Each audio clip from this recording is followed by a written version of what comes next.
Você já se perguntou se Paulo, o apóstolo, era uma espécie de apóstolo do misticismo? Bom, pessoal, é isso que nós vamos ver hoje na nossa contínua lista de estudos paulinos. Nós estamos com essa playlist vitalícia de estudarmos o apóstolo Paulo através dos seus intérpretes aqui no nosso canal. E nós estamos basicamente começando com o livro do Stephen Westerholm, Perspectives Old and New on Paul, né? Perspectivas velhas ou antigas e novas sobre Paulo, o Paulo luterano e os seus críticos, onde ele dá uma história aqui sobre a recepção de Paulo, basicamente no final do século XIX até o começo do século XXI, tudo bem? E nós vimos na aula passada, no estudo passado, sobre William Wrede, como ele interpretava a redenção em Paulo, e hoje nós vamos ver sobre Albert Schweitzer, um outro proponente virado do século XIX para o século XX, extremamente importante para nós entendermos a relação e a interpretação de Paulo aí nessa derrocada do século XX para os nossos dias. Tudo bem? Então hoje nós vamos ver como Schweitzer interpretava a redenção de Paulo em três aspectos ou três prismas: a redenção escatológica, a redenção mística e a redenção jurídica. Ok?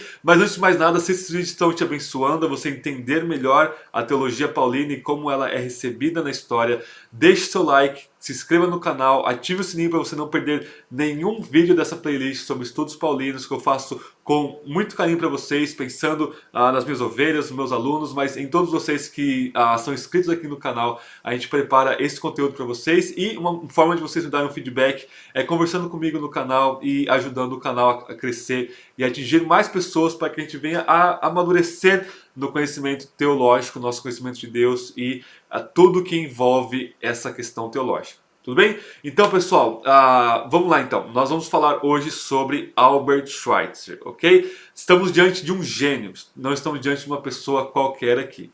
Albert Schweitzer, um pouco da biografia dele para vocês. Ele nasceu na cidade de Kaiserberg no dia 14 de janeiro de 1875, portanto aí segunda metade do século XIX, e morreu em Lambarene, eu acho que é assim que se fala, uma cidade africana, no dia 4 de setembro de 1965, portanto, se eu não estiver muito ruim de matemática, ele morre com 90 anos. Ele foi nada mais nada menos que um teólogo, um organista, um filósofo e médico alemão. Ele nasceu naquela região da Alsácia, né? Então que na época era parte do Império Alemão e atualmente é uma área administrativa da França. Então nesse meio tempo, né? Essa região onde ele cresceu e nasceu e cresceu, ela foi passada entre Alemanha e França várias vezes. Tanto que ele se considerava um francês, mas a maioria das obras dele, se não quase todas, foi escrita em alemão. Tudo bem? Ele era descendente de uma família ou uma linhagem muito importante de políticos locais lá na região dele, ok? Ele foi filho de um cara chamado Louis Schweitzer, cujo pai era Philippe Chrétien Schweitzer, que era prefeito de Pfaffenhofen, que era uma cidade ali da região da Alsácia. Tudo bem? Esse Louis, pessoal, esse pai dele era irmão de Charles Schweitzer, ok? Que era pai de Anne-Marie Schweitzer, que é mãe do filósofo francês Jean-Paul Sartre, que é um dos nomes importantes aí da filosofia do século XX, uma espécie de um existencialismo francês. E então o Schweitzer, o nosso Albert Schweitzer, foi primo do Sartre. Ok? O Sartre, o Schweitzer vai até dizer que o primo dele tinha umas opiniões bem sinceras e que Deus leva muito em conta a sinceridade da opinião, e por isso ele poderia perdoar o primo, né? Porque o Sartre tinha lá o seu ateísmo, né? As suas lutas e conflitos e tal, né? As suas inconsistências, mas isso a gente vai deixar para um outro momento. Tudo bem? Em 1905, ele iniciou um curso de medicina. Antes de 1905, ele já era formado em teólogo, já tinha uma grande posição como professor de teologia. Também ele foi pastor, ele era pastor de uma igreja. E ele decidiu, então, em 1905, depois de tudo isso, já ter uma posição onde muitos queriam estar, ele decide cursar medicina. E nos 6 anos que seguiram, ele se formou e casou e decidiu partir como missionário para a cidade de Lambarene, no Gabão, que é um país africano. Okay? Lá nesse Gabão, nessa região onde ele estava, havia uma grande necessidade missionária de médicos naquele local. Então era um local muito carente nesse sentido, naquela época. Né? Ao deparar-se com a falta de recursos iniciais, improvisou um consultório num galinheiro, pessoal, e atendeu seus pacientes enfrentando obstáculos como clima hostil, falta de higiene, o idioma que ele não entendia, carência de remédios e instrumental insuficiente. Ele tratava por volta de 40 pacientes por dia, 40 pessoas doentes por dia ele chegava a tratar, né? Além disso, ele tentava no seu meio de trabalho como médico proclamar o evangelho assim como ele entendia, de uma forma bem simples, usando uma linguagem simples, exemplos do cotidiano, exemplos da natureza, para o pessoal entendê-lo. Tudo bem? E além de médico missionário na África, pessoal, ele foi laureado em 1952 com o Prêmio Nobel da Paz. Então o homem não era qualquer um, o homem não era fácil, né?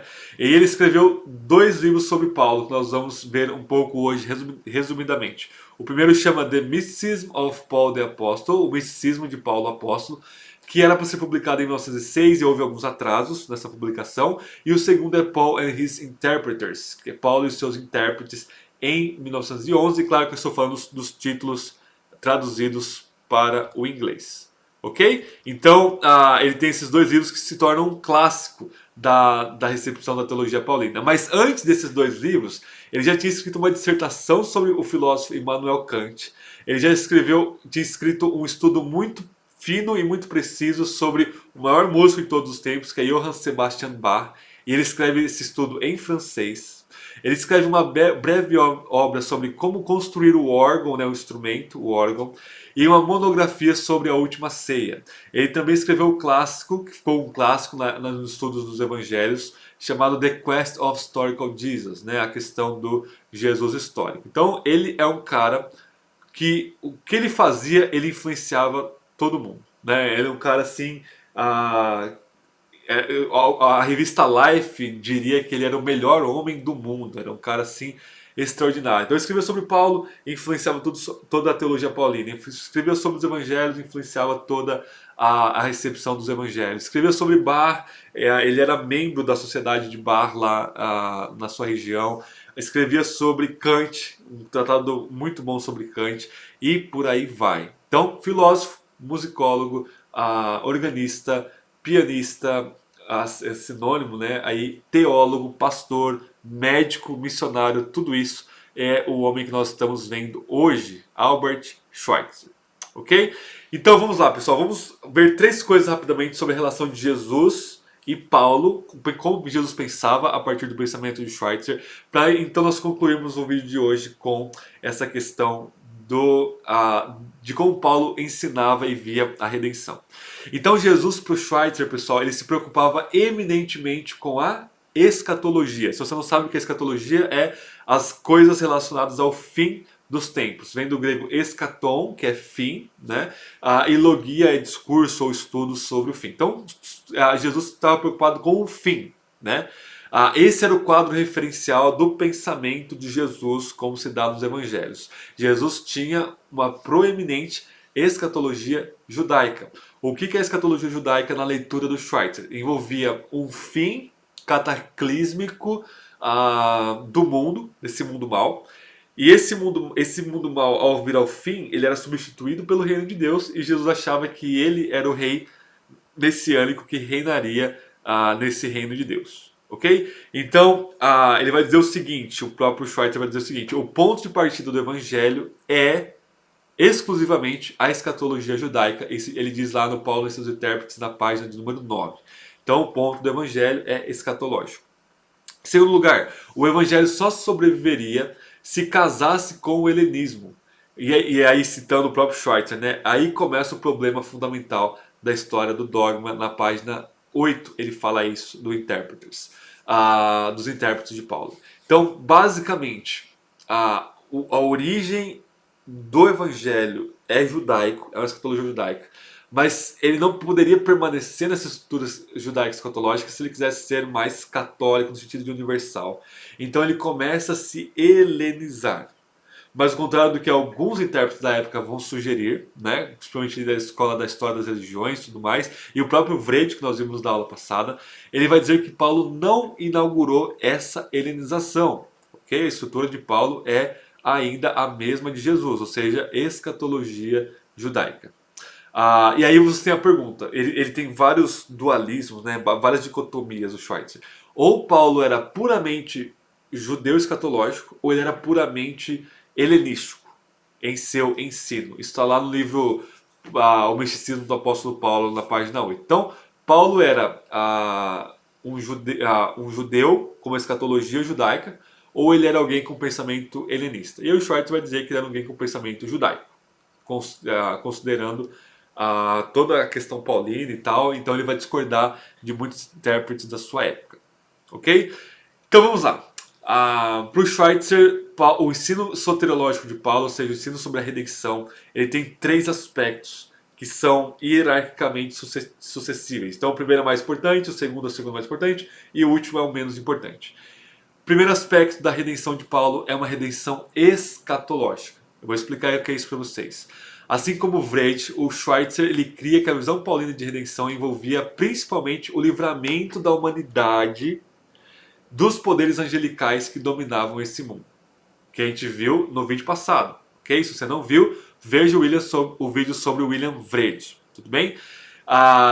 Então nós temos esse mundo dominado por esses espíritos, e na escatologia judaica a fonte do mal no mundo derivava de forma última dos demônios, dos espíritos angelicais malignos. Ok? Essa é a fonte do mal na leitura de schweitzeriana da escatologia judaica em relação à teodiceia, à questão do mal, do problema do mal, né?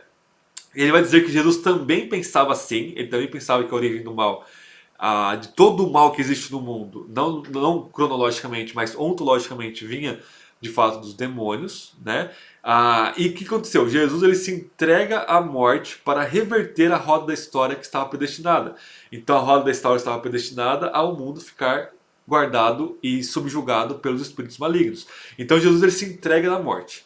E morrendo, ele tomaria o destino do eleito, pagando pelos seus pecados e forçando Deus a inaugurar o seu reino. Olha só a reconstrução do Schweitzer aqui. Okay? Jesus acreditava que após a sua morte, Deus iria elevá-lo a Messias, ao status messiânico. E junto com os outros anjos bons, ele iria então subjugar definitivamente os espíritos que se opunham a Deus. Tudo bem, pessoal? Então, essa é a narrativa do Evangelho na visão de Schweitzer. E aí os cristãos do primeiro século acreditavam que Jesus iria voltar imediatamente para consumar aquilo que ele havia feito na cruz. E quando ele voltasse, nessa consumação, a lei do Antigo Testamento já não iria existir, porque nós seríamos perfeitos. Não haveria necessidade de lei nenhuma, em nenhum sentido, porque nós seríamos perfeitos e aperfeiçoados em Jesus. Ok? E aí Paulo vai desenvolver esse aspecto, esse tema, né, em 2 aspectos. Primeiro, a lei do Antigo Testamento foi dada por anjos. Né? Essa é uma crença judaica comum do primeiro século. Você tem isso em Hebreus capítulo 1 também, né, capítulo 2. Você tem isso, por exemplo, talvez em Gálatas 4, dependendo da leitura. Né? E o que Schweitzer vai falar? Que obedecer a lei do Antigo Testamento, você não estava obedecendo a Deus. Você estava obedecendo aos anjos que deram a lei. Não era uma obediência a Deus, é uma obediência apenas e unicamente aos anjos. Ok? Segundo desenvolvimento paulino, não há nada novo no desaparecimento da lei na era messiânica, muitos judeus acreditavam nisso, né? É uma consequência lógica disso, mas para Paulo isso já havia começado com a morte e a ressurreição de Jesus. E para Paulo, ou seja, citando Schweitzer aqui, né? Paulo sacrificou a lei no altar da escatologia, enquanto na visão paulina o judeu abandonou a escatologia para ficar com a lei. Tudo bem, pessoal? Então, basicamente, essa é primeiro ponto nosso aqui, que eu me alonguei mais. Tudo bem?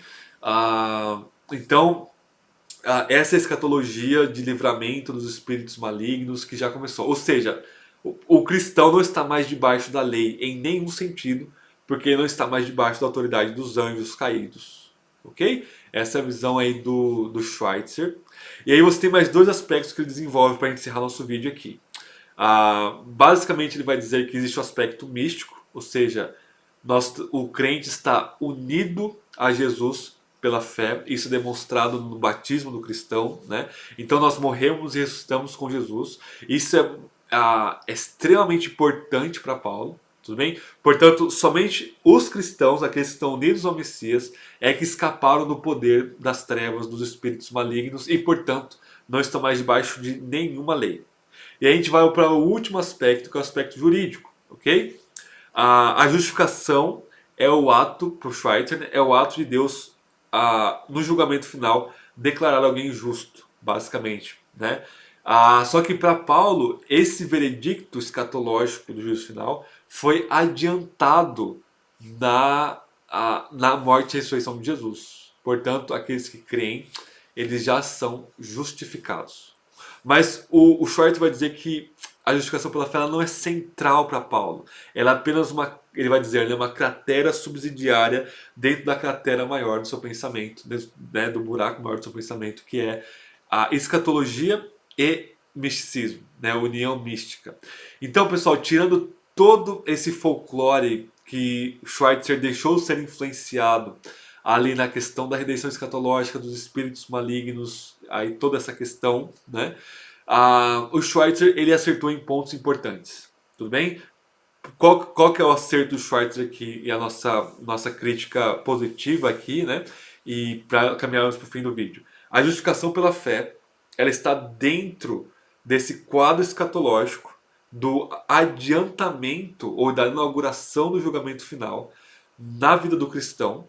Tudo bem? Nós somos justificados, ou seja, o veredicto que era para ser dado no julgamento final é adiantado no tempo e no espaço no momento que alguém crê em Jesus. Isso é absolutamente correto na minha visão, na minha perspectiva, na minha leitura de Romanos 3, 21, por exemplo, 22 ali. Né?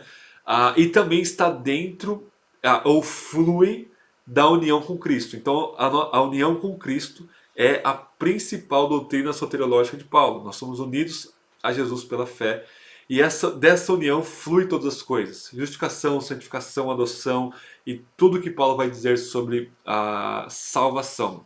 Tudo bem?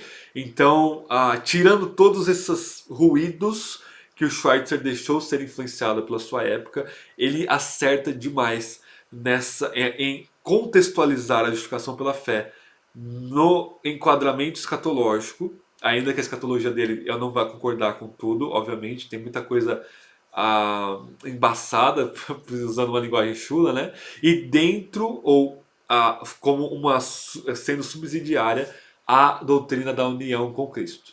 Bem, então eu faço a pergunta: você passou da morte para a vida, da antiga era má para a nova criação, através da fé em Jesus e, portanto, foi unido a Jesus em sua morte e ressurreição. Isso é central para Paulo. E unido a Jesus, você é declarado justo, você é justificado pela fé em Cristo. Ok? Então, basicamente é isso, pessoal. Um panorama bem breve, ainda que o nosso vídeo tenha ficado um pouco mais longo do que o normal. Esse panorama breve sobre esse gênio que foi Albert Schweitzer, teólogo, filósofo, ganhador de Nobel, músico e por aí vai, né? Um médico missionário que realmente dedicava-se a fazer o bem para as pessoas, que influenciou demais na área da pesquisa do Jesus histórico e dos estudos paulinos. Tudo bem? Então, na semana que vem, nos próximos vídeos, nós vamos continuar essa nossa trajetória de ver como Paulo foi interpretado no século XX. Então, não deixe de acompanhar esses vídeos. De novo, se inscreva no canal, deixe seu like e comenta o que você achou dessa visão do Schweitzer aqui nos comentários, que eu vou interagir com vocês. Deus abençoe vocês, pessoal. Até o nosso próximo vídeo.